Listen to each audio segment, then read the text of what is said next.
In terms of retro releases, the Air Jordan 11 Gamma seems to be the one that is gaining the most traction or just the most general interest, but I would argue that these guys right here are probably the best December/holiday release that we got, outside of the Air Jordan 4 Black Cat.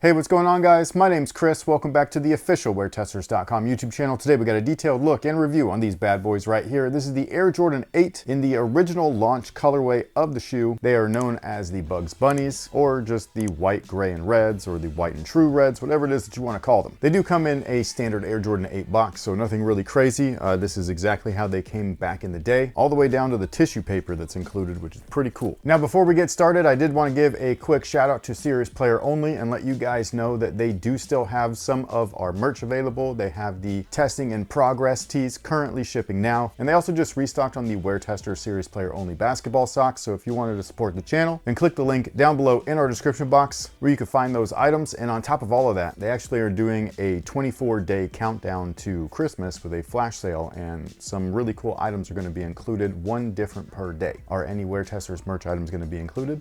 I don't know. Stay tuned to find out. Now, as for the shoes themselves, again, these originally released way back in 1993. A cool fun fact, this is the very first Air Jordan to not feature Nike branding anywhere. What? Not on the insole, not on the back, not on the side, not on the sole, nowhere to be found. Hello, is it me you're looking for?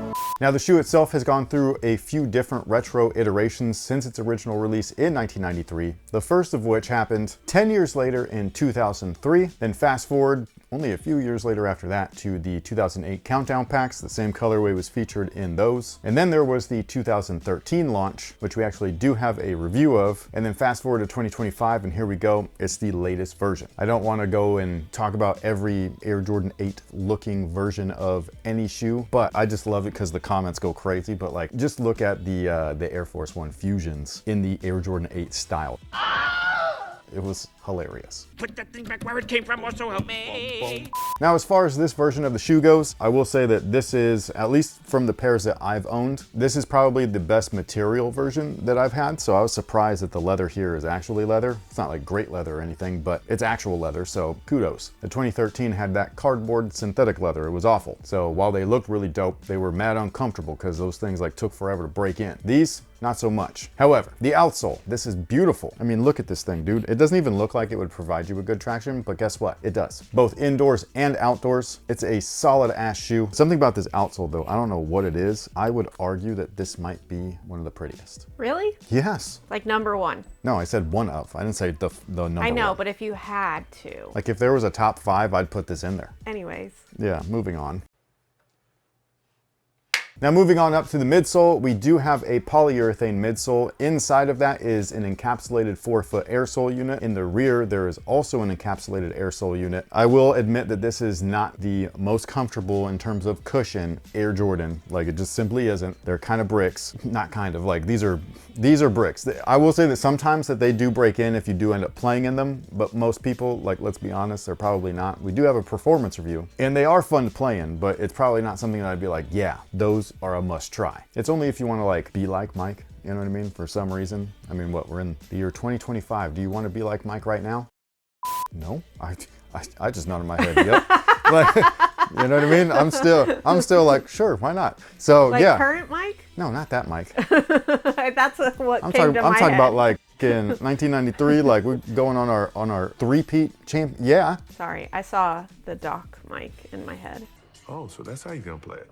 Now, I will say that the paint treatment is awesome. They added the little glitter effect to it, but it's not too heavy to where it like overpowers the look. It just looks very OG, so I really like that. And yes, there is a board last within the shoe, and on top of that, there is a real polyurethane insole, but the graphic is true to the original, so that's really cool. Now, the upper on these is where things start to get unique, especially in terms of the overall build. Like I had said before, they actually are made up of actual leather this time, so that's a huge plus. this. Although again, very thin cuts, not premium whatsoever. It's just soft. That's what I mean. Like it's just something that's like gonna move well with your foot. So casually, it's gonna feel good. It's gonna be like those cheap Air Jordan 1 highs where they got really thin cuts of leather, but everybody loves wearing them because of that. It's gonna be like that. The heel portion and the eye stay are suede, so I really like that. It's a pretty shortcut suede. It's not like the Aquas where it was kind of like thick and just bold, you know what I mean? And also it was like a weird color, at least compared to the original. Still looked good, but it's just different. This guy right here, they at least look like very close or very similar to the original, but it is suede nonetheless. We've obviously got cross straps on here. This is something that was being done, or I would say like tinkered with back in this time frame, the 1992 and 1993 era, but it wasn't the first Nike shoe to feature cross straps. That was actually these bad boys right here. This is the Nike Air Raids, and this is the year prior. And then when you move over, you've got like the Air Jordan 8. For some reason in this timeline thing,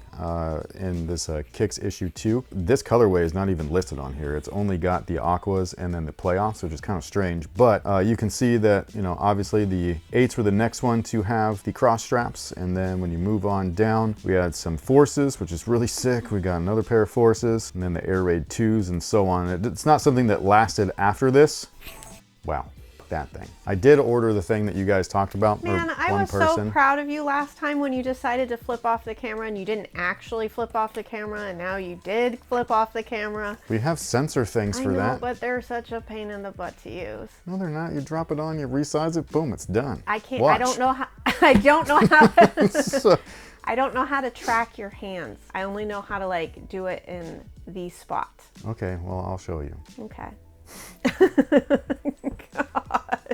Anyways, we did order the battery, guys, with the power cord. Thank you so much for stepping in. Yeah, there was one person that commented like, hey, you might want to check if your camera has one of those batteries that plugs into the wall for like live streamers and stuff. And I was like, what an idiot. Why didn't I think of that? I don't do this for a living. But anyways, the cross straps are there. They're present. They are leather too. They've got the 23 on the top. And then underneath that is an internal neoprene booty sleeve, which is awesome. Like that's the thing where when we talk about comfort, like this shoe is comfort around the foot, not necessarily under the foot. So cushion, not so much comfort, but overall like the way that they feel around your foot, this feels like an Air Jordan version of like what I imagine Uggs feel like for women or men too. I know that men do wear them also, but like I don't. Maybe that'll be your 2026 thing. It better not be.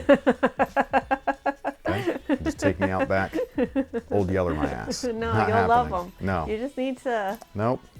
You have the original Chanel patch on the tongue, which looks fantastic. I love the way that the Jumpman logo is actually like outlined in 2 colors. So you got the bold blue, but then you got the white underneath it. It just looks really cool. Also, one of my favorite design features of the Air Jordan 8 overall are these side panels right here. They're just there for overall support, keeping your foot on the footbed, both on the medial and lateral side. This colorway, along with the Aqua colorway, have the brushstroke look, whereas the Playoff colorway has more of like an abstract look. Oh, and before I forget, why are they called the Bugs Bunnies? Well, it's because the Looney Tunes were actually used a lot back in the early 90s with a lot of Air Jordan like ads and promos and stuff like that. This shoe being no different. However, Bugs did have his own version of an Air Jordan, which was the previous year, the Air Jordan 7. And they actually do have I think I have a picture of it on the hard drive. I saw it when I was at HQ, but they have the shoe like in a wabbit's foot.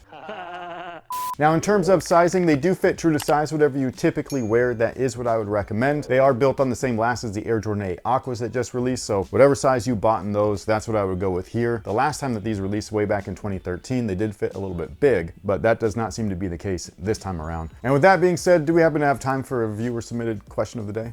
Normally we would, but I'm gonna bump it to next time because instead We're just gonna end the video? No. Oh. Give us your top 5 in no particular order. The top 5 traction? Yeah. Like visual traction? Yes, visual. Just visual. Okay. Just ooh. Okay, hold on, let me think.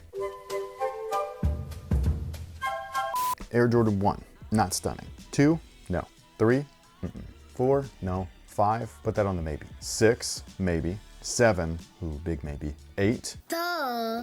Air Jordan 9, that's also a maybe, even though it's mostly the heel. The Jordan 10, ooh, that's a good one. I'm gonna put that as a yes. So we've got, 8 and 10. We've got 2 for sure. The 11 for sure. 12, I love those. Hold on, I have to keep track of these. 13 for sure. 14, even though they're cool, they're kind of basic.